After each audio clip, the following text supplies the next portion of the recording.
Musical and artistic creativity have been a part of the Sinai experience since the very beginning. Come with us now as we meet some of the people who bring new and interesting facets to that creativity. This is Musical Mondays Plus. Whether music directing for the original Canadian tenors or music directing for the Mirvish Corporation and the wonderful shows that they bring in to Toronto from all over the world, Mark Camilleri has established himself as one of the leading musical forces in Canada. He's also a staff accompanist here at Temple Sinai, and here's an interview with him now with David Eisner.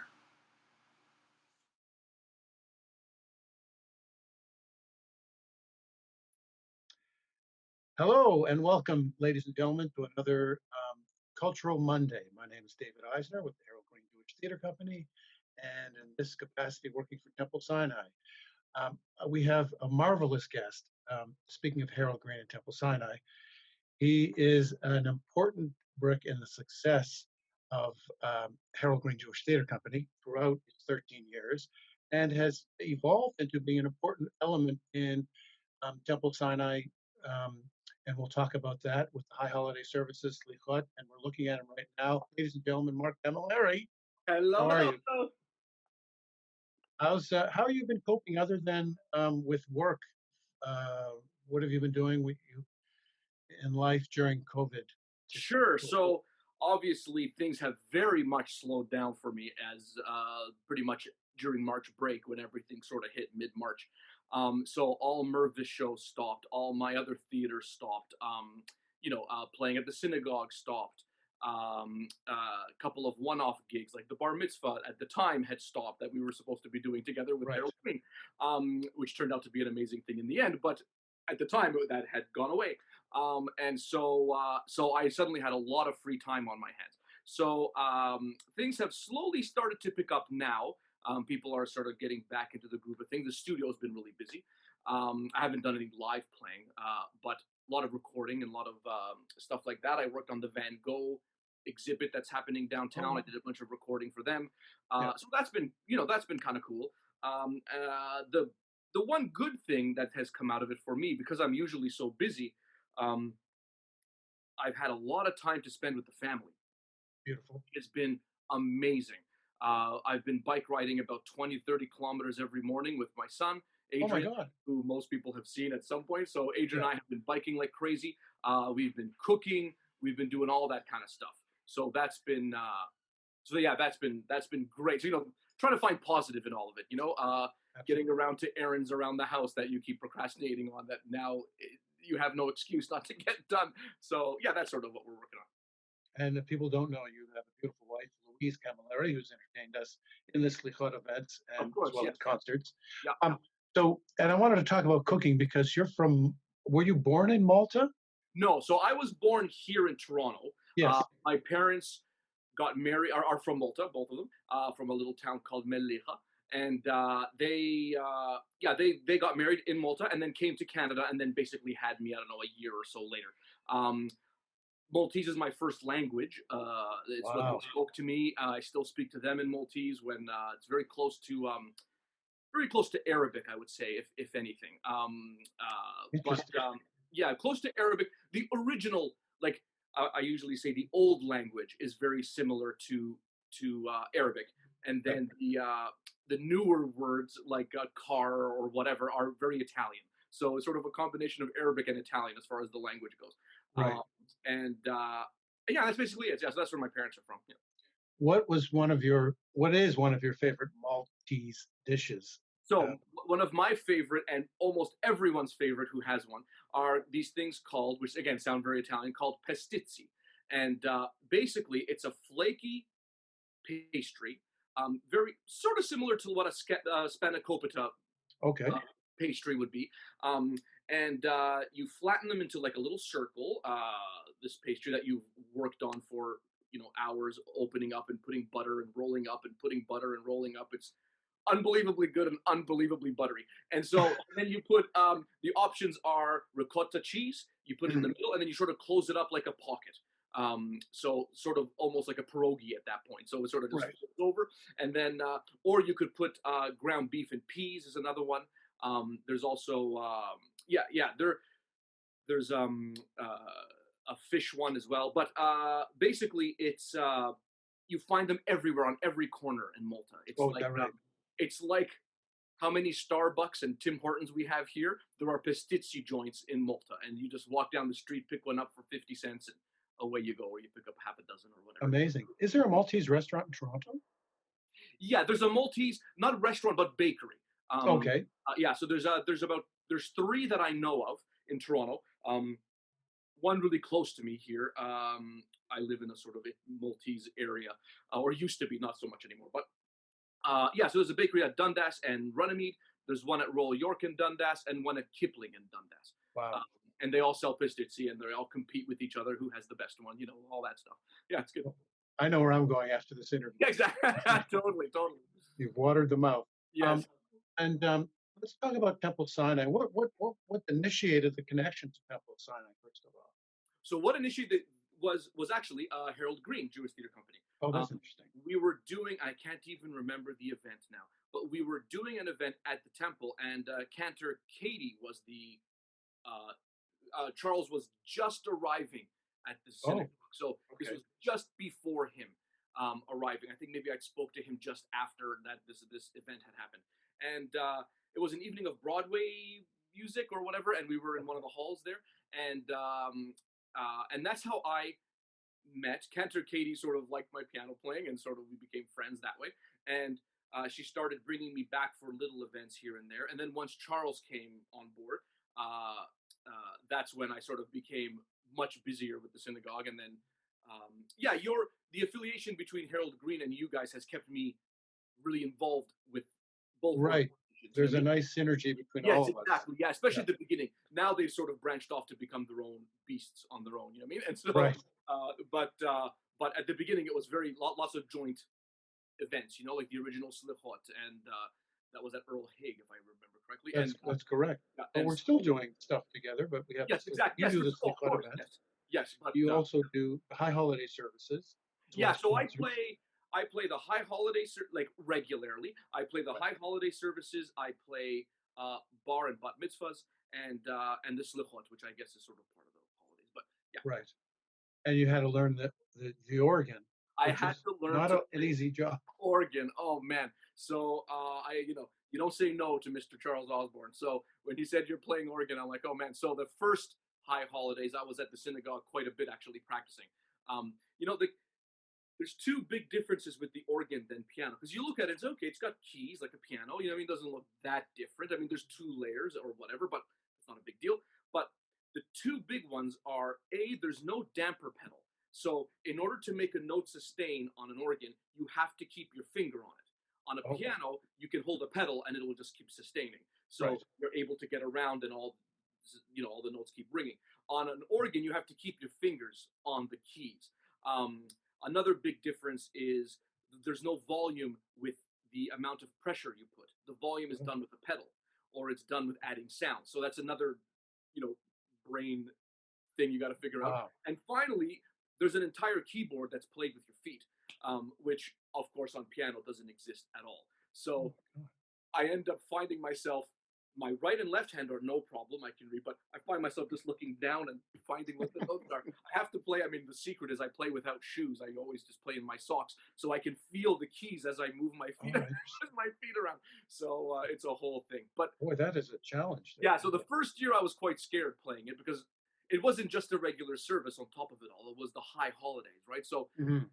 there was that added pressure to the whole thing about playing organ for the first time at probably the most important time.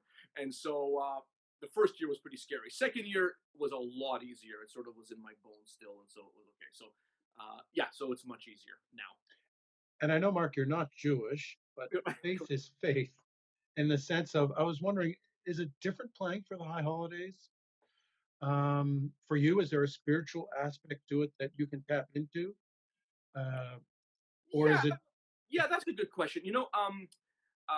So being raised Catholic, Right. um, for us, our version of the high holidays would be Easter or Christmas, and yeah, so it's it was really cool at the beginning, or interesting, I should say, cool, but interesting, and um, to see what the high holidays are and being a part of it. And I was there for every service, or pretty much every service. So it was really interesting to see it all. Open up a whole new world. Yes, Right. exactly. Um, and Rabbi Dolgan is, I think, one of the best public speakers I have ever heard. It's remarkable. He is unbelievable. And even at the bar mitzvahs and stuff, when he's talking to the kids, it's so good. And it's off the cuff, and it looks. I know it's unrehearsed, but it looks rehearsed. It's so natural. I So know. so it's amazing just to hear him talk. So the sermons are really interesting. I Mhm. hear, you know, it makes me hear and see things that I've never thought about, just because it's a whole new, culture, a whole new religion, a whole new frame of mind that being raised Catholic, that wasn't there for me. So it's really interesting. I really look forward to his sermons or homilies, and hearing, Yes. you know, how he relates, the world to our To reality. us So yeah, and yeah, what to we're going us, through exactly. now Yeah, for and sure. things to think about. Yeah. Yeah, for No, it sure, is for sure. remarkable. Yeah, yeah, I'm it is. always in awe of Yep. watching Yes, him talk. definitely. Um, and we mentioned you do the slichot service Yeah. for now several years, Yes. and with Cantor Osborne, Yep. Charles, who is also a remarkable cantor in the sense of his overall job with music and his background in non-religious world. Yes. He's given you a certain freedom to um, combine the two in a sense. Yes. Well, what's amazing about Cantor Charles is he has an unbelievably good ear. Um, so Better than me. better. Oh, we're being recorded. I don't know. I don't know. No, so yeah, his ear is unbelievable. His ability to hear where I am and come in, or just to adapt to whatever intro I play. So it's made it super fun because I don't have to be locked into any sort of Mm. formula as far as what an intro might be, or what the mood of the song is. You know what I mean? Like I can play how I feel, and I know that he will hear me. Hmm. I mean, and I think it goes the other way too. I think he has the ability also to sing how he wants to sing, knowing that I can just fit myself into where he needs me. Right. So, so I'd yeah, love to hear something that you talking about slichot yeah, and the ability to adapt to your own style. Is there something you could play for us? That yeah, sure. Let me just turn myself around here. oh, Hold look at on. this. There we go. See that? We're There we go. That should be good. beautiful. This is your part of your studio. This is part of my studio. Yeah. So this is my piano. So for example, there's a piece that's Lichot that we play. I'll just play the melody.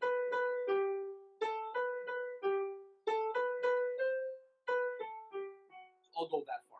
So when it comes time to play, I can play any intro, whether it's Mhm.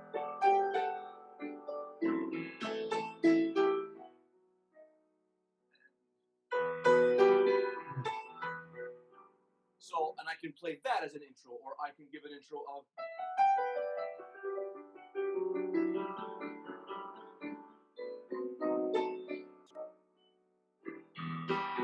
And I know that Charles will be there, or Sue for that matter, or all the musicians. I mean, Charles surrounds himself with great players, and it's super fun to come in and play with everybody. And yeah, and that's basically it. So yeah, so I'm free to play how I want. I can throw fills where I want, and I know he's listening, and I know if he does something, I'm listening to him. So it's extremely organic, which I think is what art should be. Right.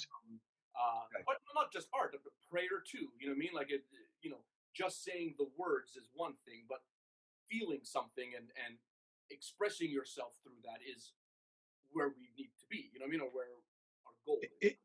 It's alive. We Yes, don't know exactly. exactly how it's not by rote, Yes, it's alive. yes, And I think by doing the different intros, you start off by that spontaneity of being alive, and people have to listen, be yes. active. Yes, That's for sure. amazing. And also with and also with Rabbi Dolgan, you know, I'll know, especially now that I've been doing it for several years too, to start the intros under his dialogue as he speaks, because now he's comfortable with me knowing that I know where I am in the service now, and he knows, that I'm leading in, and so now everything has a flow that just keeps moving as opposed to chunks of service. It's sewn together so much better. Exactly. You Yeah. know, you're at a piano, and I don't know if this is the one, but this is the only one you have. I would, and you told me Yes. this unique story about where they harvest trees for this particular piano. It's so Yes. fascinating. Yes, so this piano is called a Bosendorfer. That's the brand name of it, and it's one of the oldest piano makers now. I think they've been making pianos for close to 250 years or something crazy. So these pianos are still pretty much handmade. They take about 7 years or so, 6.5, 7 years to make a piano, and they have obviously teams of people doing it. And it's in part of that process is drying the wood naturally as opposed to putting it into a kiln and all that kind of stuff. So uh, they they harvest the wood for these pianos from specific forests in Europe where the trees grow super straight. Mm. Being on a hill and where the sun comes and they just grow straight up as opposed to all windy like a lot of trees in Canada do. And so because they go up straight and they have a regular amount of water, the rings in the tree are all the same distance apart, and so Consistent. it's very consistent. Yeah. And so when they chop all the wood, they let it dry for a good 5, 6 years in the they call it something, the beautiful Vienna breeze or whatever they say in the Mm. literature. And so yeah, so that's basically the way this piano is made. And so this is a 9 foot piano. So this is a concert like you would see in concert halls and whatever else. So super care is taken to build these pianos. So this piano was finished in 1976. I obviously haven't had it for that long, but I bought it several years ago now, almost 10 years ago, maybe, in or maybe more.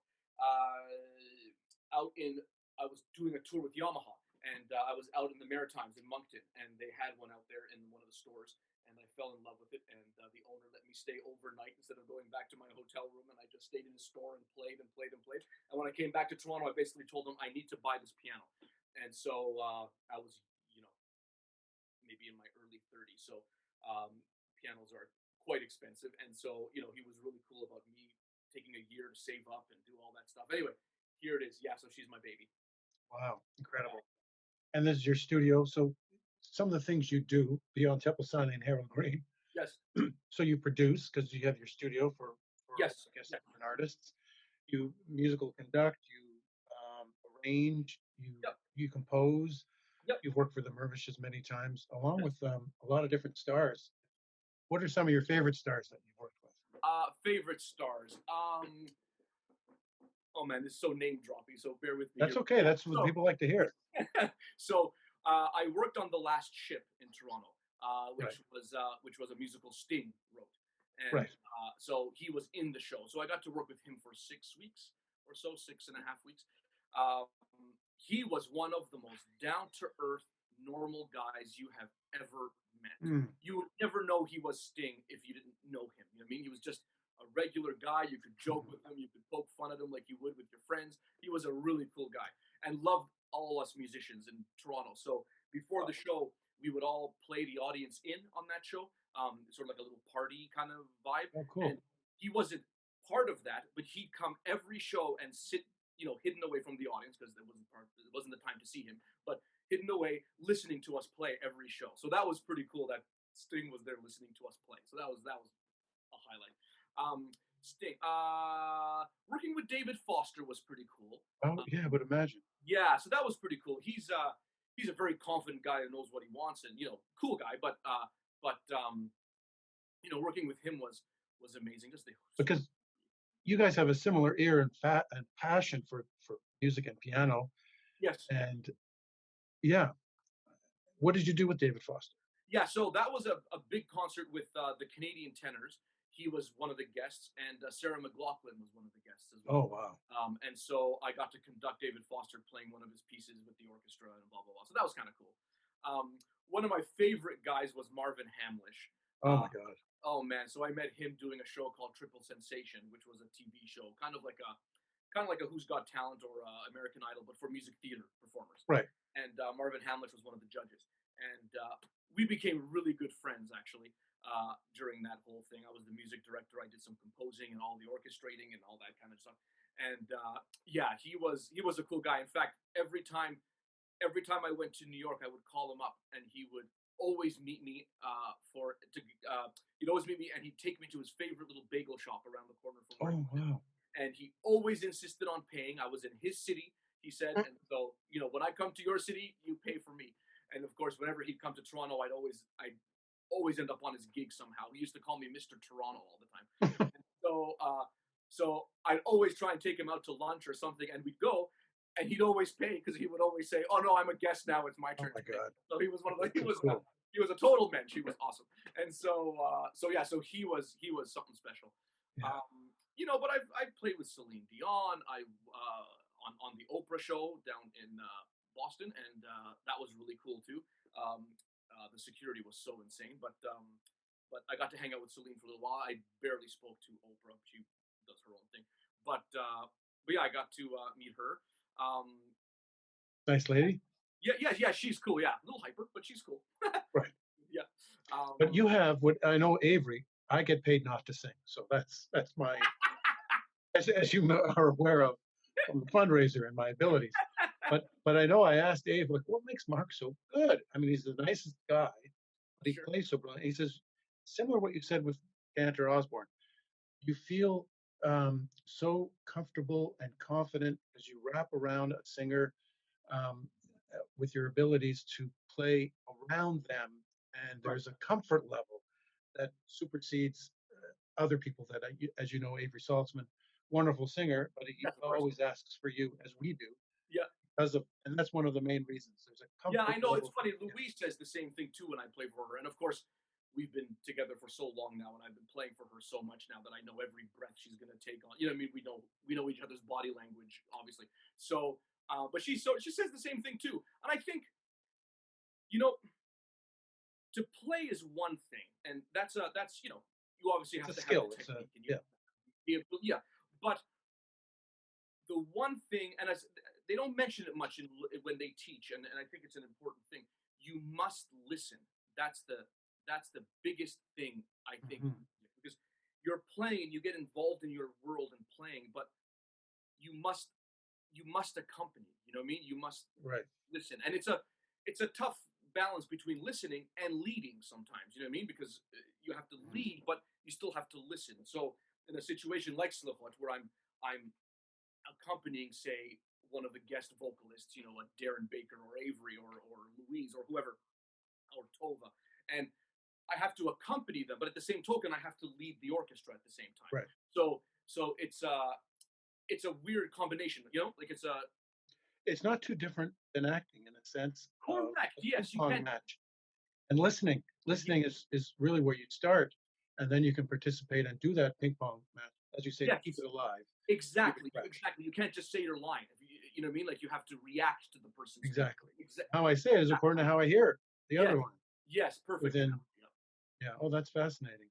yeah. Um, the music is such an important part of your life professionally, but personally, if you want to just share with us how you met Louise and how music has intertwined in your marriage, so to speak, Okay, and sure. certainly meeting her. Oh man, so I love this question right now because she's not here to give her side of the story. So this is perfect. Oh my god, she's gonna kill me when she sees this. This is awesome. So we met um, years before we hooked up in a relationship, just being in the business. So I was maybe 21, 2021 when we Wow. first met, and she came in and to sing her song. Now, she had just come back from New York doing Showboat, so she was she was Miss Broadway performer. So she walks in, commanding the room, and does her thing. And she walks over. At that time, hard to imagine this, but I had hair down to my butt at that point, big Wow. long curly hair, and I looked like a rock piano player, Mm. and there I am playing these theater auditions. So she walked in and she sort of judged me as oh God, this guy's never going to play my jazz song. He's not a jazz, looking like the Mhm. rock guy that I was with all my jewelry and all that stuff. Anyway, so she came in, so she starts explaining the song to me that she's going to sing, and she's explaining it very basic, and I'm like, okay, I got it, whatever, it's all good. And so, oh man, she's not here to defend herself. It's so funny. So, anyway, so that was it. So she goes and sings, and I think to myself, I'm gonna play this. Don't you worry. And so I play this rockin' solo, whatever. And she sings amazing. As my opinion at that time, and I play, and we finish, and we sort of look at each other like that was awesome. We gotta play more, but it was an audition. Of course, you can't do that kind of stuff. Right. So that was it. She ended up getting the gig, and I was the music director. It was one of my first 5 music directing gigs. So we did the show. It was out in Sterling, Ontario, which is kind of near Belleville, Yeah. and we did the show. We were out there for maybe 5 weeks or something, 2 weeks rehearsal, 3 weeks of show, and that was it. Then we went our separate ways, and that was fun. And during all rehearsal, we played jazz songs together and whatever. Um, then we didn't see each other for a long time. And then when Mamma Mia came to Toronto, I started subbing on that show. That was the first show I played with Mervish in Toronto and on a big show. And so I was one of the replacement pianos when a guy wasn't going to be there or one of the other piano players. So we sort of hooked up there. When SARS hit Toronto, Mamma Mia was taken to Vancouver for 8 weeks Oh, because everything shut down here in Toronto. right. So we went out there for 8 weeks, and I became one of the conductors of the show and a regular on the show as opposed to just the sub. And Louise at that time was the dance captain. So when we came back to Toronto, we had to re-rehearse the show with a new cast because of the show being done. And so one thing led to another, and then we ended up hooking up, and here we are, married and Amazing. doing our She's thing. a remarkable singer, and you Yeah, guys she's awesome. Yeah, yeah, not to mention great cook, and she's involved in other um, yeah. Endeavors. Oh yeah, for sure. With that. unbelievable. You're both so entrepreneurial with your Yeah, craft, which is great. yeah. You have two beautiful kids, Yes. two boys. Do they have any interest in music at all? Or Well, funny. So 2 boys. Andrew's our oldest. He's right? 19, and Adrian, who just turned 13 in May. So yes, Andrew's very musical, but he's taken the DJ route Oh, okay. of music. So he plays a little guitar, and he played clarinet in school and all that kind of stuff. But DJing and sort of producing that electronic music is what his world is. So he works at a radio station. Oh, wonderful. Sort of keeping the music going at nighttime. These days, he's been doing these virtual parties online because you obviously can't go to a dance club anymore. So Right. he DJs from home and people log in and blah, blah, blah. So that's what he's doing. I don't understand half of it, but it's awesome. He's doing his thing. Adrian, on the other hand, at the very beginning, was not particularly musically inclined. He didn't have the greatest pitch, he didn't have the greatest rhythm, and so we thought, okay, well, whatever, he'll find his way. He, for the longest time, was our swimmer. You know what I mean? Like he's an avid swimmer, competitive, wins competitions. He's that guy. Wow. But recently in school, this is another awesome COVID story, I guess. He got given trumpet to play in band class.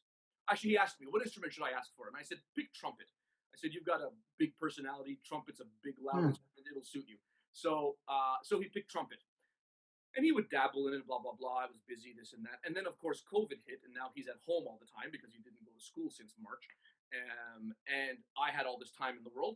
And so I said, that's it, Adrian. We're going to learn trumpet for real. So we've been doing about an hour of trumpet a day. Wow. Louise's father is an ex trumpet player and high school teacher. Oh, So he's helping out too. So that worked out good. And just last weekend, there was a thing called the National Art Drive. And all over North America, artists were encouraged to perform their art on their front lawn. oh, Whether you were a painter, whether you were a jewelry maker, whether you were a dancer, musician. So I called a bunch of the musicians that you've seen on Slipknot and all this stuff, all my buddies, right. and I said, guys, we're doing 3 hours on my front lawn. Come on Wow. over. And so they came over, and I told Adrian he had to play 3 songs with the band. Mm, So we worked on it, and after 3 months, he did 3 songs with the band. So amazing. yeah, like, he was so scared, but he pulled it together, and it was awesome. And he's hooked. He loves it. Yeah. So now he's playing all the time, and we jam together all the time. And Louise comes in and sings with us, and it's a whole I mean, it's a win-win situation. I had an interview with Ross yeah, Inglis, and and the idea of kids learning music and what that does, as far as just creatively as well as yes, intellectually, yeah, it's a remarkable creative tool to elevate yes, I think kids in many different ways. yeah. You've done composing? I've done a little bit of composing. That's probably the thing I do the least, to be honest. I've composed for a couple of short documentaries. I've done the odd commercial here and there. I wrote music for one of your plays with Harold Green. Um, Right. and Do you have a musical inside you do I have a musical inside me? that you're thinking of? Is that a future goal of yours? Or You know what? If I hooked up with the right team, like I'm certainly not a lyricist by any capacity, right, so or a book writer, but under the right, like if I was with the right team of people, I think it would be an amazing challenge to try and do. I think it would too. I think you'd be amazing at it. Yeah, for sure. Yeah, it'd be super fun. I find when I compose, it's I don't find an inner expressive need to compose a song from that, like as an artistic expression. Right. Do like doing is writing to describe something I'm seeing. You know what I mean? So Oh, I see. like a documentary when I'm underscoring like a war or a monumental something or other. Then to write music to capture that, I Right. enjoy. To Uh, capture the mood, yeah, exactly. musically Yes, for speaking, sure. to But capture. as a composer, like I'm feeling a certain way. I would sooner rather sit at the piano and just improvise and just do my feel it however it comes out. You know what I mean? Rather Right. than writing. I mean, I've written a little bit, but yeah, that's the one I do the least of. I do way more orchestrating and that kind of stuff for sure. Right. Yeah. Well, we can't wait for COVID to be over for you to do another show for us and for Temple Oh, for Sinai. sure. Oh my God. Yeah. I know Yeah. It's crazy. you're always been incredible, and not only in your music abilities, because you talk about that little extra thing, which is listening. Right. But there's another extra thing, which is your personality, which is always such a pleasure to be in a room with you, and it makes it fun, and which leads to creativeness too. And you're such a wonderful guy. I wonder if you could play us out with. Do you have a favorite Broadway tune that you love? Yeah. Actually, you know what? I'll play a piece. I'll play a piece that I wrote, in fact, because I'm doing this Canada Day thing, and they asked me Oh, to play a solo piece, but they wanted it to be an original song. what is So the Canada Day? And how can I yes. see it? So yes, that's a good question. I'll send you a link because I'm not even 100% sure. We have a meeting today about it, so that I'll get all Oh, the information.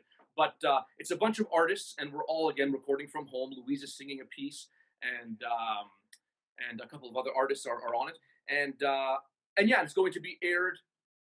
I think CBC might be picking it up. I oh, think. that's wonderful. So it'll be aired either on Canada. Again, I'm getting all the details today. No Um, problem. but I think it's airing on Canada Day, and it'll be like maybe an hour and a half special. Right, Uh, artists wonderful. around Toronto. So So before you play us out, this is an original piece. this original piece, Louise gave it the title "Running On," Hmm. and when Adrian was a baby, where you could hold him in your hand, I used to sit him and balance him on my legs, and I'd play piano, and he would always react and look at the sounds and hum along or chirp along or whatever babies do. And Louise filmed me once, and goofing around and with him on my lap, and uh, in watching it, there was a cute little melody that I played. I'm like, hey, that could turn into a little song. That could be something. And so, out of that video, out of that improvising around to make Adrian laugh and entertain him, this piece came out of it. So, why don't I? And before you start, you'll play us out with this. Thank you for entertaining us Oh gosh, over no the worries. years, Thank you for. and thank you for doing this interview. It's always a pleasure to talk to you. Yes, of course, no problem. Pleasure, pleasure, pleasure. So here it And is, running on. running on. Here we go.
Beautiful. Thank you, Mark.